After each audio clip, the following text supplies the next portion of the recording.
Hello friends, welcome back to my channel. I hope you all are doing well. मैं भी बहुत खुश हूँ। तो आज मैंने एक टॉपिक लेकर आ गई हूँ, यानी एक टॉपिक के साथ आप सबके साथ मैं शेयर करूँगी। जो टॉपिक है कि हैप्पीनेस क्या है, व्हाट इज अ हैप्पीनेस, यानी खुशी क्या है, सुख हमें क्या मिलते हैं। देखिए फ्रेंड, खुशी में रहना और खुशी के साथ आपका टाइम बिताना, ये दोनों डिफरेंस होते हैं। यानी मेरी कहने की मतलब है, खुशी होना और खुशी में रहना दोनों ही टोटली डिफरेंस होते हैं। खुशी होने के लिए हम लोगों के पास बहुत सारे तरीका होते हैं, यानी एक एक कैटेगरी होती है। छोटे बच्चे के लिए एक अलग कैटेगरी होती है खुशी में रहने के लिए, टीनेज के लिए एक अलग कैटेगरी है, फिर उसके बाद आ जाते हैं एडल्ट के लिए एक अलग कैटेगरी है, एंड बुजुर्ग लोगों के साथ भी एक अलग कैटेगरी होती है जिसमें वो लोग खुश रह सकते हैं। और क्या डिफरेंस होती है एक बॉयज के अंदर, एक गर्ल्स के अंदर, यानी एक आदमी औरत के अंदर भी खुशी रहने के लिए जो तरीका होते हैं, जो वे ऑफ खुशी होते हैं, थोड़े डिफरेंस होते हैं। तो मैं पहले ही बताई कि खुशी में रहना और खुश होना टोटली डिफरेंस होते हैं। तो खुशी में रहने के लिए या खुश होने के लिए हमें क्या क्या करना चाहिए। तो एक्चुअली तो ये तो सबको ही पता है कि आपको जो काम करने से आपको अच्छा महसूस होता है, यानी पॉजिटिव थिंकिंग आती है दिमाग में, तो वो आपका खुशी देते हैं। जैसे मेरे तो सबसे अच्छा खुशी मिलते हैं कि मैं जब किचन में अच्छा खाना बनाती हूँ और सब मुझे जब तारीफ करते हैं कि पूर्णिमा आज आपने कितना अच्छा खाना बनाया, चाहे वो मेरा बच्चे हो, चाहे वो मेरा हस्बैंड हो, चाहे मेरी घर पे ससुराल में मेरा सासू माँ हो, या मेरी पापा मम्मी जब आते हैं तो उन सब जब बोलते कि आज बहुत अच्छा खाना बना है, तो इसमें मुझे ना बहुत खुशी मिलती है। और एक खुशी क्या होती है मेरे लिए कि जब मैं घर को ना साफ सुथरा करती हूँ, एंड साफ सुथरा करने के बाद ना जब मैं देखती हूँ कि आज मेरा घर एकदम नीट एंड क्लीन है, तो मुझे बहुत खुशी आ जाती है।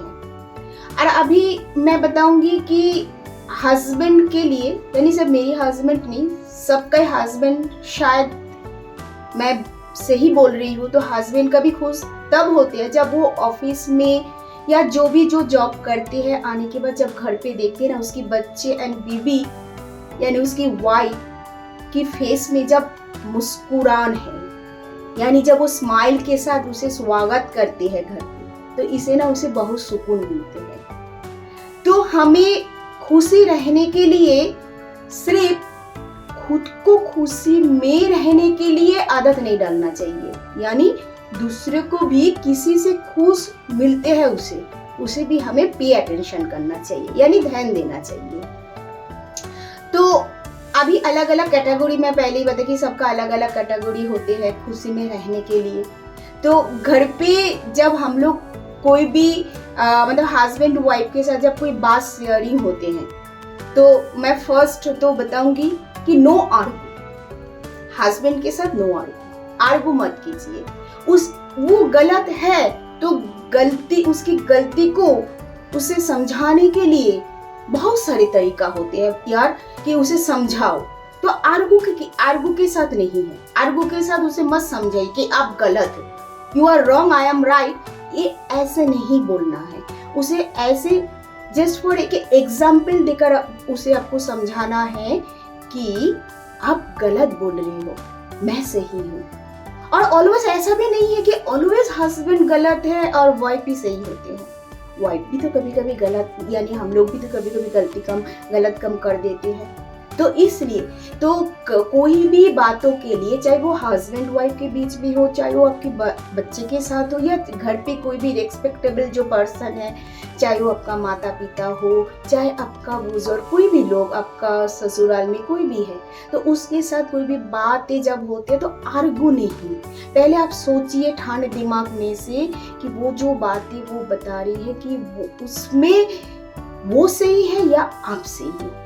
तो मेरी कहने के लिए मैं यही कहना चाहती हूँ कि most of the main point is no argue. आप खुशी में रहना चाहती हो, यानी आपके घर पे खुशी आप देखना चाहती हो, तो किसी के साथ आर्गू नहीं, उसे आप प्यार से समझाइए कि देखिए आप गलत हो। या आप आपके बच्चे के साथ जब आप ऐसा बात करना चाहती हो कि बच्चे को आप समझाना चाहते हो कि बेटा आप गलत हो, तो उसे डटना नहीं, ना उसे डराना, ना उसे मारना, उसे अच्छे से प्यार से समझाना है, क्योंकि प्यार से ना हम लोग सब कुछ प्यार से हमें मिल सकते हैं। We can get anything easily with love. मतलब प्यार के साथ ना कोई भी चीज मिलना बहुत आसान होती है। तो ये हो गए खुशी में रहने के लिए एक पार्ट। सेकेंड पार्ट क्या है, अक्सर हम लोग क्या करते हैं ना, जो मेरे पास है उससे ना हम लोग खुश नहीं रहते। ये सोचते हैं अरे काश मुझे वो मिल जाती, काश मुझे ये होती मेरे साथ तो मैं खुश होती। यानी जो हम लोग ना आंखों के सामने देखती हूँ, यानी जो मेरे पास है उसमें हम लोग खुश नहीं है। हम लोग ज्यादा इमेजिनेशन में रह जाते हैं। तो इमेजिनेशन करना बंद करना है। देखिए, आप तो मेरी वीडियो से आपको पता ही चल रहा है कि मेरा किचन कितना छोटा है, यानी मेरा फ्लैट मेरा छोटा है। अभी मैं ये सोचूंगी कि दूसरे की तरह मेरा बड़ा फ्लैट क्यों नहीं है, मेरे हस्बैंड ने क्यों 3 BHK नहीं खरीदा है। तो ये सोचते सोचते ना मेरा पूरा साल बीत जाएगा और मैं कभी खुशी से ना मैं जी पाऊंगी ना मेरी घर के लोग अच्छे से रह पाएंगे। तो यही है, जो आपके पास है तो उसमें आपको खुशी में रहने के लिए आदत डालना है। क्योंकि मुझे ये सोचना, मैं तो यही सोचती हूँ कि मुझे जो मिला है ना, मैं इसका ही मैं क्या बताऊँ कि जो मिला है मैं इसके लिए ही बनी हूँ। इससे ज्यादा मुझे नहीं मिल सकते, भगवान जी मुझे और ज्यादा नहीं दे सकते। मेरा कैपेबिलिटी इतना है, मैंने इतना ही पुण्य अर्जन करके, मतलब इतना ही मैंने अच्छे काम किया या इतना ही मैंने पुण्य किया जिसके थ्रू भगवान जी ने मुझे एक गिफ्ट दिया है। तो इसलिए हमें क्या करना है, जो भगवान जी हमें दिया है तो उसमें खुशी खुशी रहना है। तो मैंने फर्स्ट पॉइंट क्या बताई, हस्बैंड के साथ नो आर्गू, और जो आपको मिला है अब तक और जो मिलेगा भी उसमें ही खुशी रहिए। वो हमें सोचना है कि जो मिला है और जो मिलेगी वो भगवान के आशीर्वाद है। दूसरे के पास क्या है वो सोचकर हमारा ये जो संसार है, ये जो फैमिली है, फैमिली में कोई मतलब लड़ाई झगड़ा करके कि देखिए उनकी बीवी के पास इतने सारे गहने हैं, उनका 3 BHK है, उसका बड़ा सा गाड़ी है, तो इन सारी बातें लेकर हस्बैंड के साथ नो आर्ग्यू, ना कोई लड़ाई है। जब हम लोग ना हस्बैंड के साथ अच्छे से रहेंगे तो आपके घर की शांति रहेगा। कारण यही है, हस्बैंड भी खुश, आपके बच्चे भी खुश, और आपके हस्बैंड खुश और बच्चे खुश तो आपको और क्या चाहिए यार।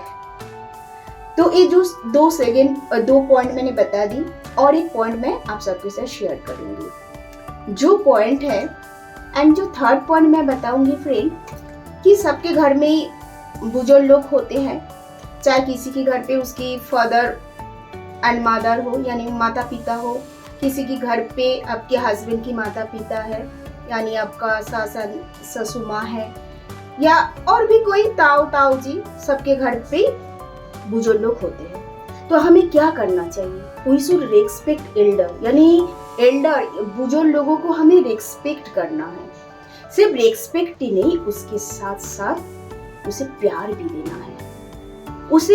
उसकी जो प्यार आप जब दोगे ना उन लोगों को, तो उन लोगों से इतना आशीर्वाद मिलेगा कि ये आशीर्वाद ना आपको इन फ्यूचर में लाइफ में ना इतना हैप्पीनेस देंगे। मैं मेरी खुद की एक्सपीरियंस से आपको बता रही हूँ। देखिए, ऐसा नहीं है कि बुजुर्ग लोग कभी गलत काम नहीं कर सकते, गलत नहीं बोल सकते हैं, मतलब ऐसा नहीं कि बुजुर्ग लोग ऑलवेज आर राइट, ऐसा नहीं है।